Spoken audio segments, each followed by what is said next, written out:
interview with our good friend, Dr. Bruce Thornton, professor of classics and humanities at Fresno State University, national fellow at the Hoover Institution, and his latest book, One of Eight, The Wages of Appeasement, Ancient Athens, Munich, and Obama's America. And as we celebrate America's birthday tomorrow, I got in touch with the professor and said, what are we celebrating when we are so divided?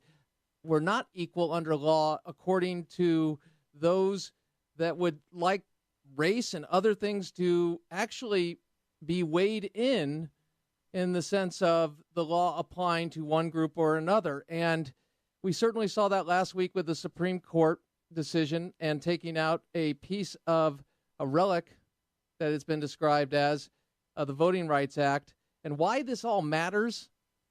Because we're looking at a trial right now that some people are predicting racial violence in. It matters even if we didn't have that, but we do. And that trial is the trial of George Zimmerman for the shooting of Trayvon Martin. And, Professor, you touched on that.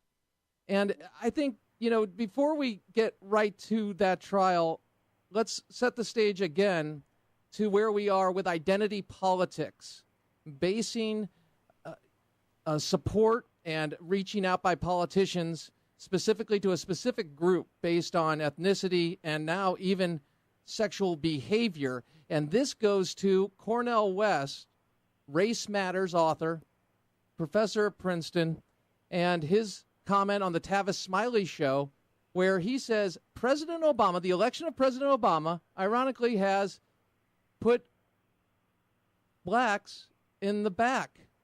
Well, let's let him speak. Roll it.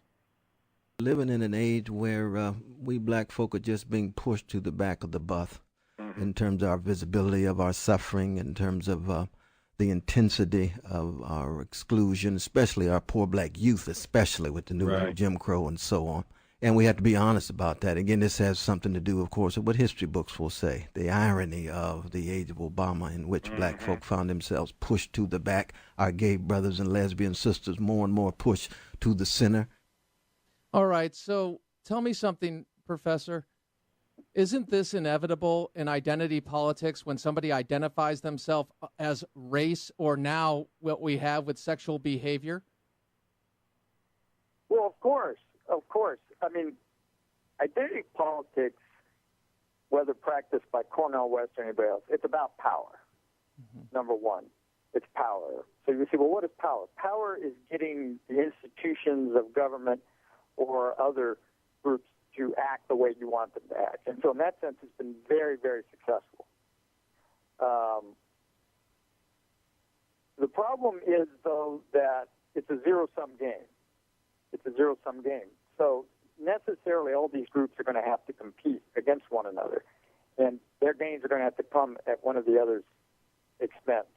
Now, we see this really in California already starting to play out between blacks and Hispanics in California, because Hispanics outnumber blacks enormously. Blacks are only 8% of the population in California, and Hispanics are probably 40%, I would guess. So when you have a situation, for example, let's say in federal or state hiring, let's say you have a state agency that has 30% black and 20% Hispanic. Now, you can see where this is going. Mm-hmm. Hispanics are going to say, whoa, wait a minute. You're 8% of the population, you get 30% of the jobs? I don't think so, right? And you're going to be seeing, I think, more and more of this. And Cornel West is right in one sense that our oldest oppressed minority is very successful in one level, that is people like Cornel West, which makes his talk about black youth and everything really hypocritical, because he hasn't done anything more for poor black, unemployed black youth, ghetto-dwelling blacks. He hasn't done anything more for them than Obama has. So, I mean, there's some hypocrisy there. But for those who go to college, get federal and state jobs, enter the middle, upper middle class, things are fine for them. But the nature of identity politics, and let's refine identity politics a little more. It's identity politics. It's also grievance politics. Identity is predicated on being the victims of historical crimes or oppression, and so they have a grievance. The problem with grievance politics is you can never say there are no grievances. There always has to be a grievance.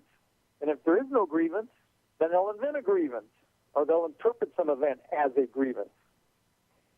Now, if I may, we go over to the Zimmerman case. Yes. All right, a black kid gets shot in what appears to be a beef with somebody who happens to be armed in a state that has a law that says you don't have to take a beating, you can defend yourself. And all of the race vultures, Jesse Jackson, Al Sharpton, even the president had to say something about it. They all come in because that's a grievance. It has nothing to do with race, right? It has nothing to do with a social problem, because we all know that if you're a black man in America, the biggest threat to your life is another black man. That's just a statistical reality. Mm-hmm. So if they cared about black people getting killed, they would be talking about that. They wouldn't be talking about Chicago and Detroit. So what they need is grievance. They have to find grievance wherever they can.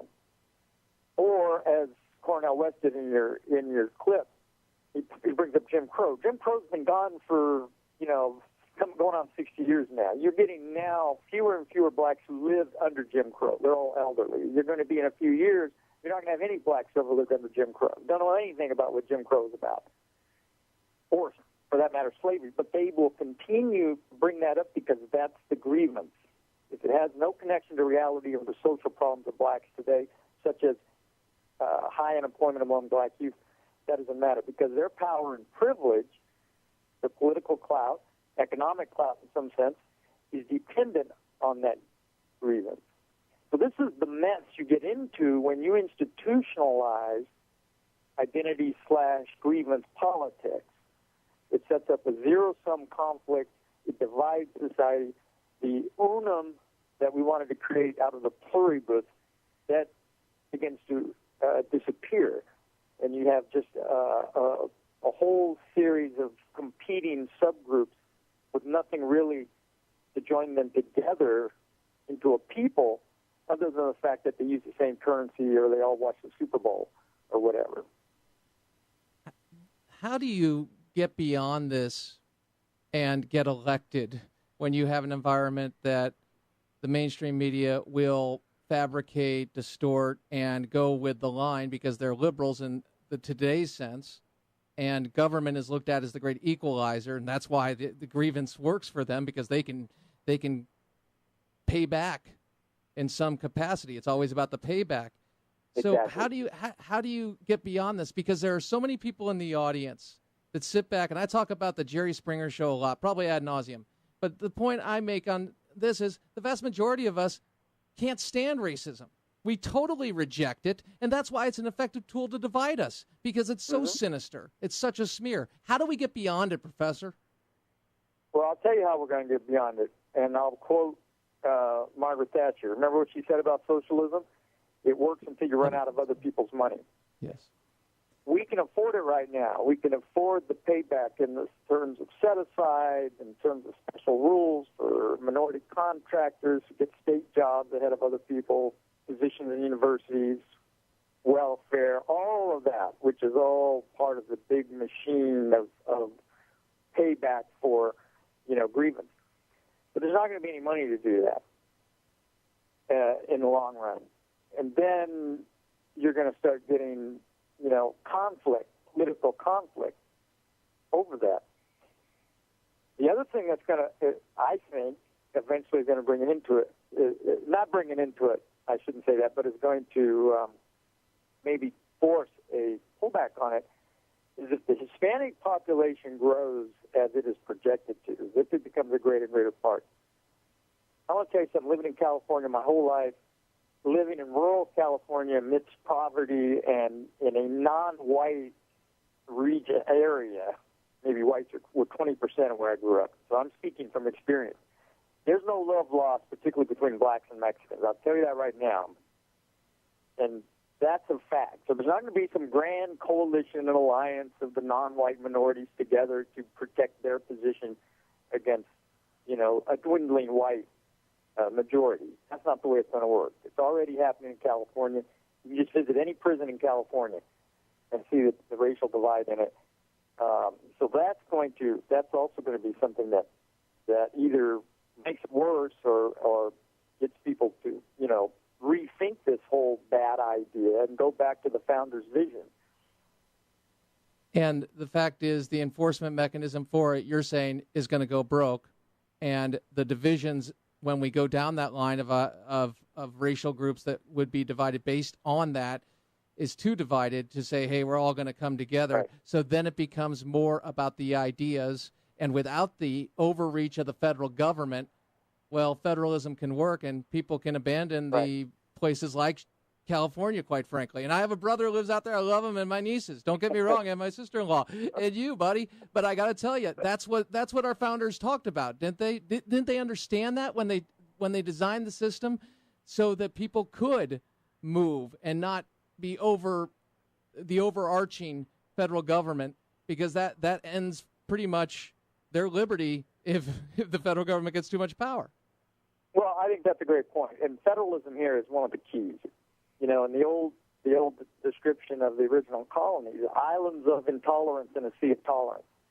They never believed that you're going to create any kind of political social order that would please anybody. But they said, you have mobility, which you never had in old Europe, in the old world. You had very little mobility. What America offered was mobility.